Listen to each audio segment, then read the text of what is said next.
Negara-negara barat menjadi penyokong utama yang terus membantu Ukraina dalam perangnya dengan Rusia.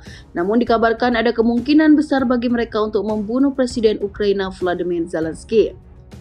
Hal tersebut disampaikan oleh Wakil Ketua Dewan Keamanan Rusia Dmitry Medvedev melalui akun Twitternya yang mengatakan Zelensky akan dibunuh saat negara barat tak puas dengan serangan balasan Ukraina ke Rusia dan Ukraina dipaksa untuk melakukan serangan balasan yang sangat digembar-gemborkan untuk membenarkan pengiriman senjata dan uang dari barat. Mengingat selama ini negara barat telah mengelontorkan bantuan senjata hingga miliaran ke Ukraina. Tapi bila Barat merasa tidak puas dengan serangan balasan tersebut, kekecewaan Barat terhadap pemerintah Ukraina dapat berakhir dengan kerugian pejabat tinggi. Kekecewaan para pengawas Kiev mungkin merugikan Zelensky dan teman-temannya tidak hanya dari jabatan mereka, tetapi juga nyawa mereka. Rezim Kiev tidak punya pilihan, mereka harus menyerang, mereka harus membenarkan uang dan senjata yang telah diterimanya, ujar Medvedev. Sejumlah upaya pun telah dilakukan demi menyokong serangan balasan tersebut. Bahkan Barat terus mendesak agar serangan balasan itu segera dilayangkan. Kini Presiden Rusia Vladimir Putin mengakui bahwa Ukraina mulai melancarkan serangan balasan. Namun Putin mengolok-olok serangan dari pasukan Kiev lantaran disebutnya gagal mencapai tujuan. Menanggapi kekalahan itu, Barat hingga NATO belum buka suara. Bahkan mereka belum menanggapi pernyataan Medvedev soal rencana membunuh Zelensky saat serangan balasan dirasa tak memuaskan. Medvedev menambahkan bahwa saat ini Zelensky yang disebutnya sebagai geng kokain sangat mudah untuk digeser. Menurutnya hanya butuh beberapa laporan dari agen AS untuk membuat memo yang berisi kegagalan Zelensky sehingga dengan mudah terdepak dari tahtanya. Mereka akan memberikan perintah kepada beberapa orang rendahan radikal untuk menyingkirkan pecandu narkoba Zelensky karena pengkhianatan terhadap Ukraina dan kasus bandara. Dan kemudian mengantungnya di kakinya bersama dengan antek-anteknya, imbuh Medvedev. Oleh karena itu, rezim Kiev hanya memiliki satu jalan keluar untuk mencapai akhir, mengirim ribuan orang yang dimobilisasi dari kematian mereka. Rusia tidak boleh meremehkan musuh dan melancarkan serangannya sendiri untuk sepenuhnya menggulingkan rezim Nazi Kiev. Bulan lalu, Medvedev mengklaim bahwa Ukraina tidak memiliki masa depan dalam bentuknya saat ini dan keruntuhan kenegaraannya tidak dapat dihindari. Dia menekankan bahwa pemerintahan Nazi di Kiev harus dihancurkan untuk mencegah konflik yang sedang berlangsung berlarut-larut. Serupa hal ini juga disampaikan Kepala Dewan Keamanan Rusia Nikolai Patrushev. Dalam pernyataannya, Patrushev menegaskan kembali tidak ada perang antara rakyat Rusia dan Ukraina. Menurutnya, Rusia hanya ingin menumbangkan rezim pemerintah Ukraina yang disebutnya sebagai rezim neo-Nazi, bentukan Inggris dan Amerika Serikat. Patrushev mencatat rezim tersebut digunakan AS karena tidak ingin Rusia menjadi kuat dan berusaha untuk memotong-motongnya. Rusia menyerang Ukraina sejak 24 Februari 2022 lalu. Presiden Rusia Vladimir Putin beralasan bahwa serangan didasarkan pada niatan Kiev untuk bergabung dengan NATO, yang merupakan salah satu ancaman bagi negaranya. Selain itu, Putin berniat untuk mengambil wilayah Donetsk dan Luhansk yang sebelumnya dikendalikan Ukraina. Ini untuk membebaskan masyarakat etnis Rusia yang disebutnya mengalami persekusi dari kelompok utara nasionalis Ukraina.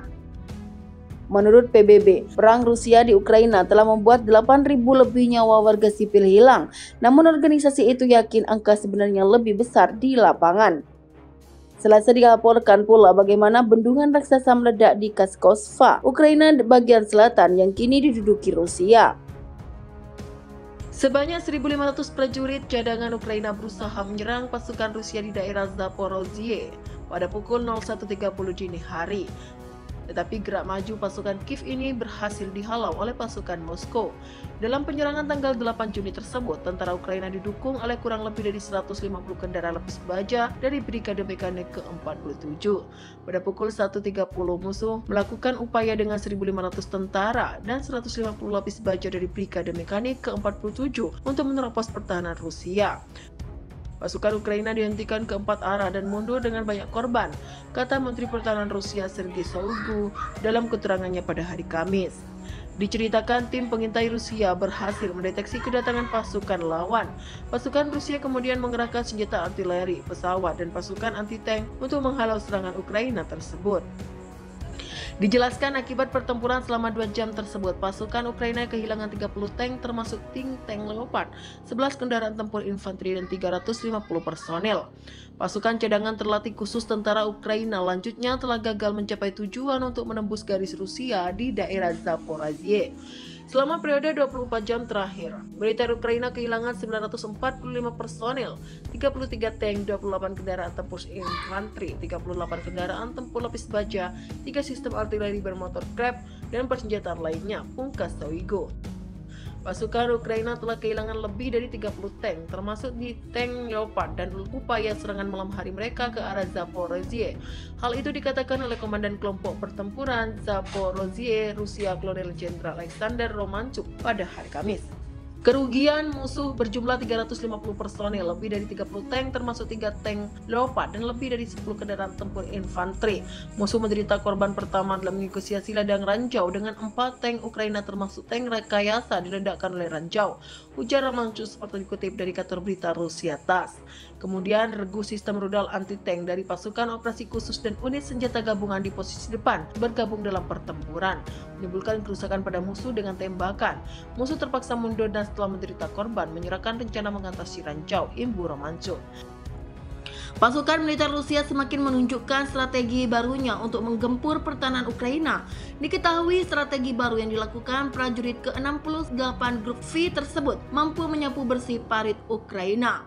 Di wilayah Ukledar, prajurit ke-68 dari Grup V Rusia mampu melumpuhkan sejumlah tentara Ukraina hingga tewas. Adapun kejadian tersebut terekam kamera dan tersebar di media sosial Telegram pada Jumat 9 Juni 2023 kemarin. Lantaran dapat menyapu bersih parit musuh, Rusia secara instan membuat pertahanan Ukraina bak menjadi kuburan baru. Seperti diketahui, Rusia cukup melihat situasi yang pas untuk melakukan serangan terhadap musuhnya, yakni saat tentara Ukraina tengah beristirahat di dalam parit, lantas dilempar granat yang sangat mematikan. Tak berlangsung lama, granat tersebut langsung menewaskan sekelompok tentara Ukraina, seperti yang terlihat dalam rekaman yang beredar. Ledakan terjadi pada lubang persembunyian target. Kendati demikian, hingga berita ini diturunkan, belum ada konfirmasi dari pihak Ukraina terkait video yang tersebar di Telegram.